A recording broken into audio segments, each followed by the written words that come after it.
¿Qué tal? Muy buenas noches, yo soy Víctor Hugo Michel y le doy la más cordial bienvenida a La Facultad, un programa en el que estudiantes y profesores de las principales universidades del país debaten semana a semana las propuestas de los candidatos presidenciales en diferentes materias rumbo a las elecciones del próximo 1 de julio. Les recuerdo que este programa se transmite por Facebook Live y para interactuar juntos, nuestras redes sociales son @elfinancierotv en Twitter. Ahí nos pueden hacer comentarios, mándenme sus comentarios, sus preguntas. Las preguntas también para los chicos que se encuentran aquí con nosotros con el hashtag La Facultad y en Facebook /El Financiero Bloomberg. Y comenzamos. Y esta noche les presento a una nueva generación de La Facultad. Ellos son Alfonso Garrido, estudiante de Economía del ITAM, Eric Eduardo García, estudiante de la Facultad de Economía de la UNAM, Pedro Casas, egresado de la Economía de la Universidad Iberoamericana, y Alejandro Ruiz, también egresado de Economía, pero del TEC de Monterrey, Campus Ciudad de México. Señores, buenas noches, bienvenidos. Buenas noches. Gracias, Víctor. Bien, vamos a arrancar con nuestro primer tema, porque el polémico debate sobre el nuevo aeropuerto internacional de la Ciudad de México, cancelarlo o no. Y en el centro de esta discusión se encuentran Andrés Manuel López Obrador, por un lado, el candidato presidencial de Juntos Haremos Historia, y del otro, el empresario Carlos Slim. Vamos a ver cómo fijaron sus posturas.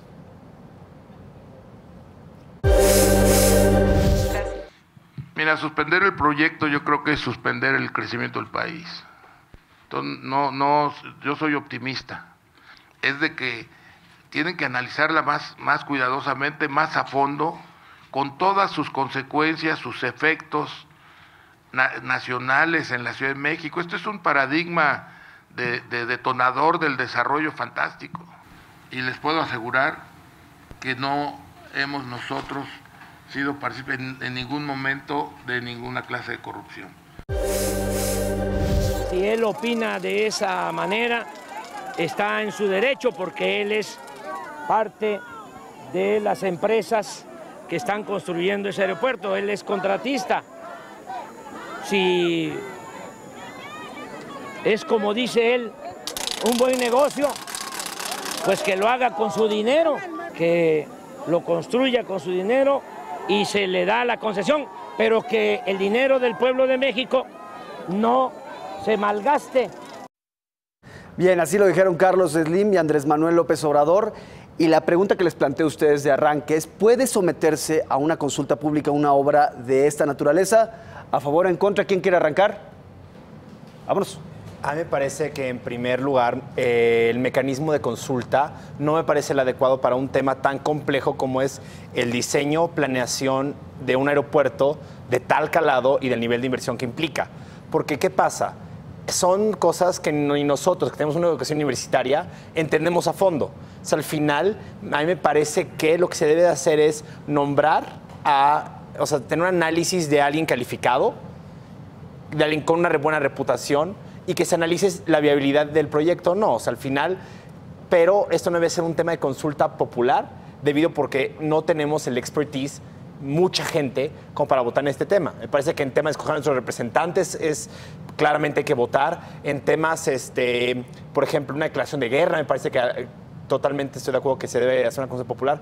Pero este tipo de temas a mí me parece que abren la puerta para un montón de incertidumbre, cuando estos proyectos que necesitan es certidumbre. Y este tipo de inversiones lo que se necesita es certidumbre debido al tamaño y al posible beneficio que podemos tener como país.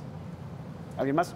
A ver, apoyo mucho esta postura porque en primera instancia yo me preguntaría, ¿la consulta pública en qué consistiría? ¿Consideraríamos a los habitantes de la Ciudad de México solamente, a los de Texcoco, a quién? Porque de cierta manera me parece que Obrador lo que tiene mucho en mente es dar esa transparencia para todo el país en general. Entonces digo, si este es un proyecto sí que va a afectar a todo el país, tal vez valdría la pena preguntarnos a quién específicamente tiene en mente López Obrador hacer esta consulta popular. Además, pienso en que el grupo aeroportuario de hecho, pues ha tenido esos convenios de colaboración con la OCDE, incluso con organismos nacionales, ¿no? Con los cuales se ha llevado una minuciosa inspección en cuanto a los contratos. Digo, no queda duda que puede haber espacio a la corrupción dentro de cualquier ámbito, pero me parece que ese análisis que se ha hecho, ese énfasis en que va a estar la disposición a la transparencia, pues es importante, ¿no? Entonces no veo dónde hay lugar realmente para una consulta pública en este proyecto. Pedro. Bueno, me parece que sí es posible que se dé una una encuesta pública, dado que las personas afectadas, por ejemplo, a este tipo de inversiones, a este tipo de proyectos, pues esa es la zona de Texcoco, y bien lo define mi compañero aquí. A mí me parece que sí, que hay que preguntarles cuál es su percepción sobre este proyecto. Me parece muy interesante, pero creo que no es el tema sobre el aeropuerto, si es consulta o no. Habría que preguntarnos otro tipo de cuestiones sobre el aeropuerto. Empezando, por ejemplo, si es sustentable o no ambientalmente. Creo que es importante recalcarnos, ojo, no estoy diciendo que se cancele. Si ya está hecho, que se continúe haciendo. Pero para fines prácticos de largo plazo, creo que se deberían acompañar con políticas ambientales. Y esto, he observado que ningún candidato ha tocado este tema ok, está bien, continuamos con el proyecto, pero apoyados de una fuerte política ambiental en cuanto a, por ejemplo, el problema hidráulico, ¿no? Me parece importante rescatar eso. Y continuando con lo que tú dices, a mí me parece que, por ejemplo, un tema de consulta, que de hecho fue un tema que empujó mucho Salomón Chertorivsky junto con Miguel Ángel Mancera, fue el qué hacemos con el aeropuerto viejo. Es un terreno enorme y es una perfecta oportunidad para redesarrollar el poniente de la ciudad. El poniente ha sido una zona brutalmente marginada en temas de servicios públicos. ¿Qué universidad pública tenemos ahí de buena calidad? ¿Qué parque grande? Un Chapultepec, el parque que está dentro de la UNAM, la Reserva de Pedregal. No tenemos nada. Y al fin ¿Está el bosque de Aragón? El bosque de Aragón. Pero me parece que el terreno actual del aeropuerto, ahí sí estoy totalmente de acuerdo con mi compañero, la gente que se va a beneficiar es la gente que vive actualmente ahí. Y entender qué quiere la gente. Quiere que haya una universidad adentro, que haya un parque adentro, que haya vivienda, que haya oficinas. Y diseñar un desarrollo integral para darle más vida al poniente. Me parece que lo hemos tenido abandonado. Y este proyecto podría tener un impacto brutal en esa zona, que es, a mi parecer, la que más se la merece a la ciudad. Bueno, a mi entender, creo que el impacto no solamente es construir hoteles o Sanborns o más carreteras, sino... Lo que han dicho que es ciudad slim. No sé, ha puesto así. No sé, sí, pero me parece que Slim confunde un poco qué es crecimiento y qué es desarrollo. Dice que va a aumentar el desarrollo económico, pero para mí como estudiante representa desarrollo de otro tipo de cosas, como un mejoramiento en la calidad de vida, calidad de salud. Ese tipo de cuestiones, deja que hago. O sea, me parece interesante que este proyecto tenga en mente qué es desarrollo y qué es crecimiento para la zona poniente de la Ciudad de México. Concuerdo con partes de las cosas que han dicho. Para empezar, someter un proyecto de este tamaño a sondeo popular no viene al caso. Esa es la base de una democracia representativa, que es lo que tenemos. Tú eliges a tus representantes, a tus políticos, y ellos son los que tienen que tomar este tipo de decisiones tan importantes. Mundialmente hemos tenido muchísimos ejemplos en los que un sondeo popular claramente se ven reflejados en algo negativo. Instrumentos de democracia directa, como le llaman también. Exactamente, pero eso suponiendo de que la democracia en México es buena, ¿no? En México y en el mundo, ¿no? Es funcional, es funcional. No, Bueno, sí, yo dudo de la considerar. democracia en México. Y en el mundo. A considerar, yo creo, porque por En el ejemplo, mundo, no sé, en México. Toma en cuenta el discurso que está llevando López Obrador. De alguna manera, imagínate la población objetiva a quien está dirigiéndose, ¿no? Que tú no estés teniendo el ingreso suficiente para vivir en tu día a día y que llegue un político y que te diga que la mafia del poder me está gastando todo el dinero que puedes utilizar para mí, pues obviamente me voy a prender en ira inmediatamente, ¿no? Entonces, en ese sentido es cuando yo digo, no tiene mucho sentido seguir un método democrático de esa manera, sino más bien es lo que mi compañero está diciendo. Tenemos representantes, ellos están, tenemos que confiar de alguna forma en los proyectos y en las decisiones que están tomando, porque si no, me parece que el acuerdo al que se puede llegar va a ser nulo. Entonces déjenme someterlo a un instrumento de votación. Aquí, a mano alzada. Aquí no votaron alzada. ¿Consulta o no consulta a favor? En contra. ¿En contra los cuatro? Yo estoy a favor. Tú estás a favor, entonces estamos Sí. 3-1 a favor. Tú nos ibas a comentar algo. Sí, que más allá de la consulta popular, primero que nada, digamos que se hace. Yo digo que no, pero digamos que se hace. Lo primero que se tiene que hacer es informarnos bien sobre cuáles son los beneficios y costos negativos de esto. Exacto. Porque si el argumento en contra es va a beneficiar a la mafia del poder y a un grupo selecto de empresarios, es una falacia.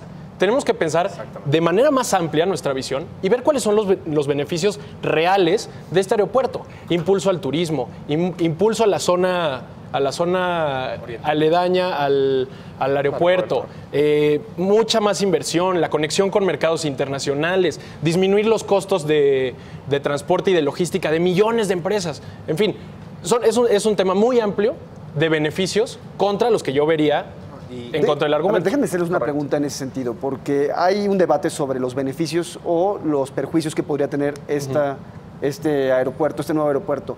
Desde su perspectiva, ¿es una construcción que beneficia o perjudica al país? Un aeropuerto de esta naturaleza, se está hablando que va a ser uno de los hubs más grandes de la región, etcétera, pero también, y voy a poner el otro argumento, el argumento de López Obrador es que este es un barril sin fondo de dinero. Lo abro a la mesa. A mí me parece que el aeropuerto puedes separar el proyecto en dos partes. Uno, el proyecto en sí, y otro es la forma en la que se adjudican los contratos, quién tiene los contratos, cómo se están realizando esos contratos. Entonces, primero creo que nos deberíamos centrar, para tener un poquito más de orden, en el proyecto en sí, independientemente de la adjudicación de los contratos. Sí. Y a mí me parece que este tema de López Obrador es que hay que minimizar el costo, pues me parece un poco burdo, porque no lo que cuesta menos es lo mejor. O sea, al final me parece que tú debes de agarrar el proyecto que maximice los beneficios que tú puedes esperar. Y pues sí, grandes proyectos requieren grandes inversiones. O sea, a mí me parece ridículo que a Andrés Manuel no le tiemble la mano en decir que vamos a construir 2 refinerías, pero que diga que es demasiado dinero construir un aeropuerto, que me parece, a mi gusto, que necesitamos más aeropuertos que más refinerías. Entonces, es un tema de separar las cosas y analizarse en su debida proporción. Por un lado, el proyecto fue diseñado por Mitra, Parsons y ha tenido input de diferentes organizaciones internacionales de la aviación y es un proyecto sólido. O sea, la gente que diseñó el aeropuerto ha diseñado aeropuertos en China, en todo Asia, en América Latina, en el Caribe, en Estados Unidos, en Europa. Así que no me vengan a decir que es un mal proyecto. Ahora, el tema es cómo se están desempeñando los contratos y cómo se adjudicaron. Las pistas se adjudicaron vía licitación abierta. La terminal también, la torre de control también. Adjudicación directa fue toda la parte de diseño y planeación del aeropuerto, pero a mí no me preocupa porque veo que es gente competente. Si hubiera escogido a gente que no tiene un reconocimiento, que le puede objetar su proyecto, adelante. Pero, por ejemplo, un detalle que me preocupa es que se le dio a la Sedena la construcción de la barda perimetral del aeropuerto. 300 millones de pesos, un convenio institucional como los que se usaron en la estafa maestra. A mí eso me parece raro. Sí hay cosas que pueden generar ciertas suspicacias. Totalmente. Sí, claro, como todo proyecto. Sí. Una cosa también importante a resaltar. ¿Como todo proyecto? Como en mayoría de proyectos. Porque la cosa es que tú no puedes estar al 100% vigilando. Tú sabes que tus costos para hacer eso de vigilancia son muy altos. Él está hablando de, o sea, la Auditoría Superior de la Federación le dice, oye, ¿dónde están los recursos de la construcción de esa barda? No ha dado respuesta. Y tú me dices que es normal. No que sea normal. Digo, yo no puedo decir es normal a mi parecer, creo que sí es necesaria el proyecto, claro, evidentemente. Si no se sigue con el proyecto, pues representa un costo hundido, ¿no? Evidentemente. Enorme. Sí, tiene beneficios para la sociedad. No, déjenme decir una cosa. Yo vivo por allá. Yo exactamente vivo en Ciudad Azteca. Y en el aeropuerto internacional de la Ciudad de México, en las zonas aledañas, hay personas que viven de las peores condiciones. Y créanme que el supuesto de que va a beneficiar a las personas de Texcoco, creo que hay un tanto una falacia, no sé. O sea, lo que he observado a lo que se dice. Ok, el punto es que se continúe con el proyecto, pero que venga acompañado de buenas iniciativas hacia desarrollar ese tipo de zonas. Ahora, evidentemente. ¿Qué va a beneficiar a la gente de Texcoco? Poner una universidad de calidad en el aeropuerto antiguo, poner un bosque, un parque de recreación a la gente, que la puede utilizar la gente de la zona. Eso es lo que le va a brindar desarrollo, crear vivienda de calidad en la zona. O sea, te vas atrás del aeropuerto y es un polo de desarrollo. Es un desarrollo grande que va a generar muchísimos empleos. O sea, tú vas a tener en la zona, quieras o no, por simple externalidad positiva, negativa, como lo quieras ver, pero externalidad de mercado es que se van a construir cosas alrededor, porque es un polo de inversión. ¿Estamos de acuerdo? Hay mucho mercado, hay mucha gente. O sea, hay una derrama. Exactamente. Son externalidades positivas. Y la última cosa que quiero resaltar antes es, acordemos que el 70% de la inversión es inversión privada. ¿no? Entonces se hace mucho alarde del gasto de gobierno y cómo pueden estar gastando tantas cosas, cuando en su gran mayoría esto es una inversión privada que va a generar más inversión privada en el desarrollo urbano alrededor. Y me parece que la sí pregunta no es la gente de Texcoco, es el país. Porque el aeropuerto más grande del país tiene que ser beneficio del país. Que la gente de Texcoco tiene que ganar algo de ese proyecto porque pues van a convivir con él, estoy de acuerdo, pero no es la gente que tenemos que tener más en nuestra cabeza. Yo, honestamente, a mí me preocupa más generar empleos en el sur de México. ¿Y cómo se hace eso? Conectando mejor todo nuestro país. No, y ¿sabes qué? Pensemos en la movilidad social simplemente.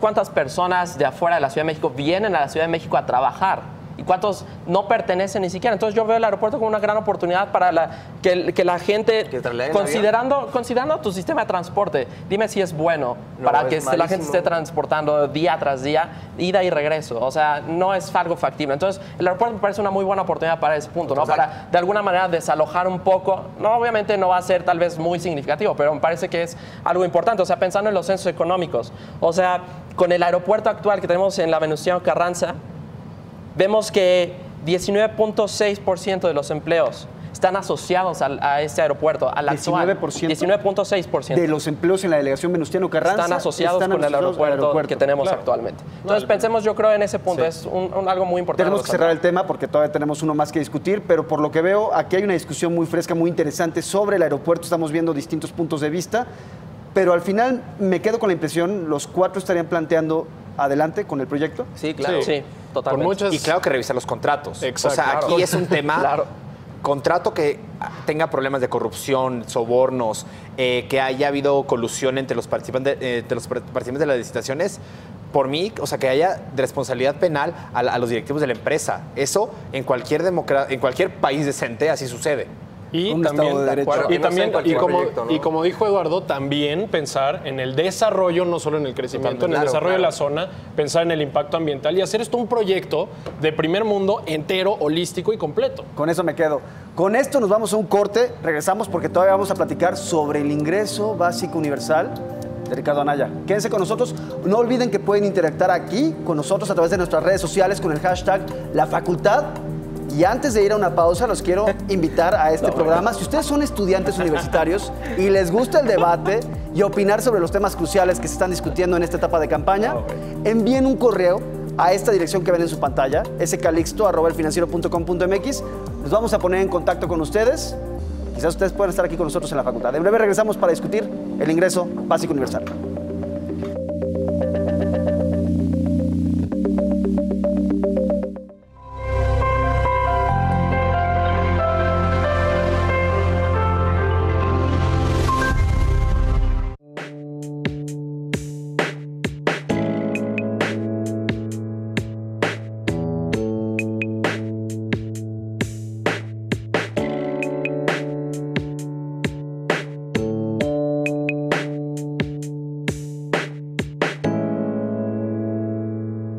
Estadísticas, quién dijo qué y la repercusión de las decisiones de los candidatos.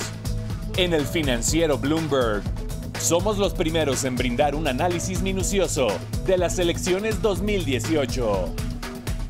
El domingo 22 de abril sigue nuestra transmisión del primer debate presidencial, en vivo desde el Palacio de Minería, porque reconoces lo importante, el financiero Bloomberg.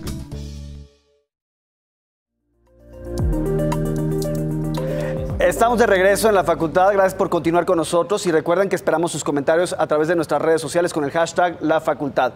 Y abrimos un nuevo tema de debate, el ingreso básico universal, la propuesta central de la campaña de Ricardo Anaya, el candidato de la coalición Por México al Frente y que tiene que ver con el combate a la pobreza. Vamos a ver cómo lo planteó. Sobre la que es la principal propuesta del Frente Ciudadano por México en materia de política social. El ingreso básico universal.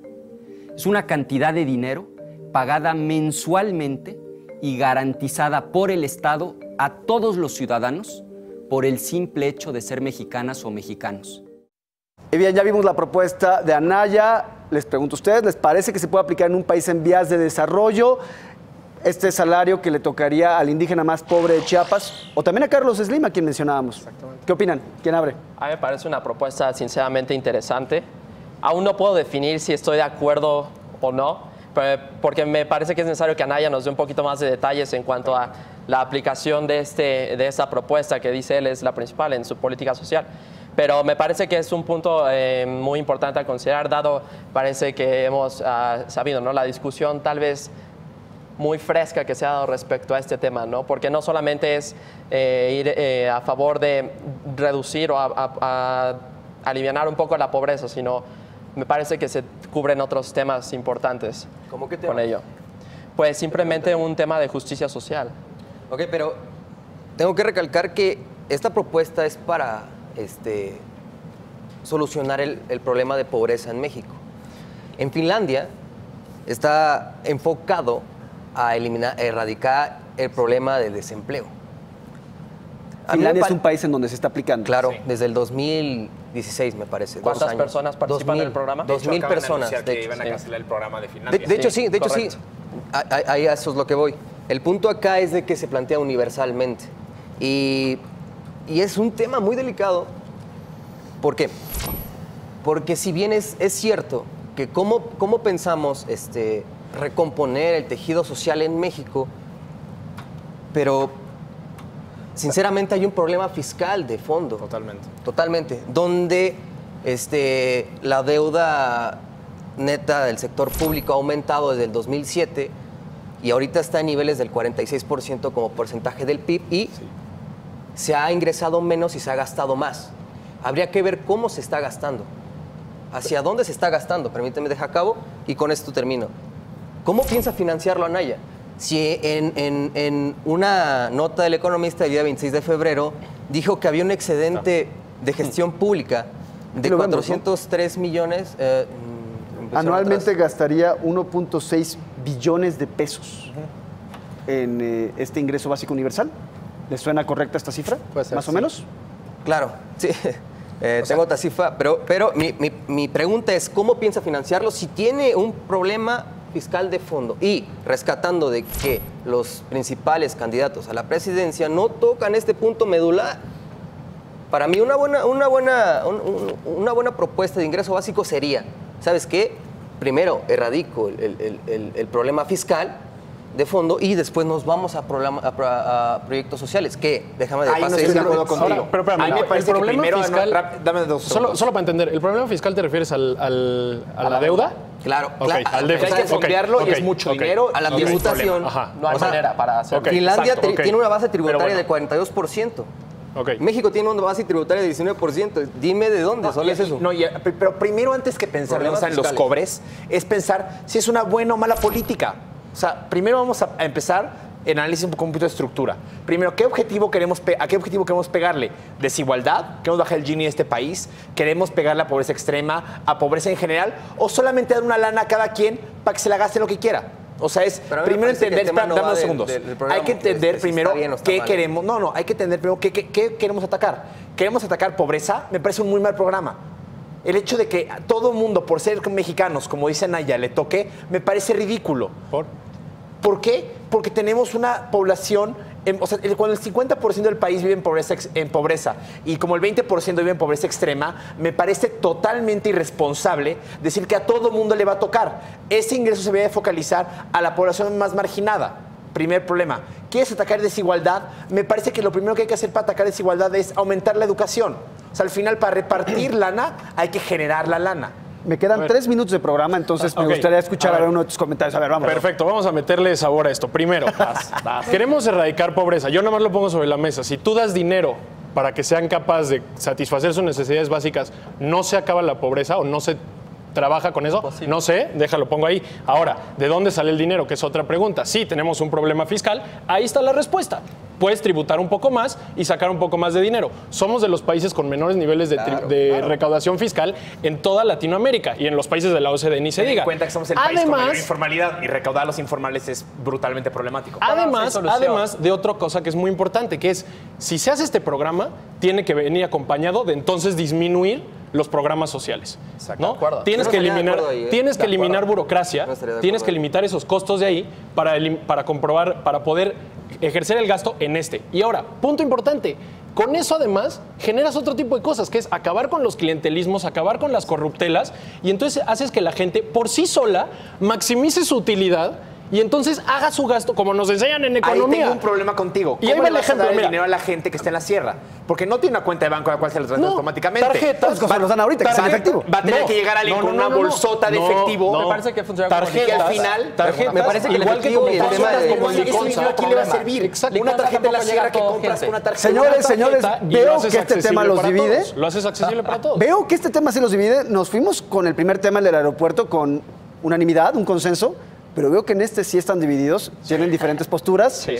Y eso es parte de lo que nos hace interesantes en este país. Les agradezco haber estado con nosotros esta noche. Los veo próximamente aquí en la facultad. Muchas gracias, Víctor. Muchas gracias. Alfonso Garrido del ITAM, Eduardo García de la UNAM, Pedro Casalatriste de la Ibero y Alejandro Ruiz del TEC. Gracias.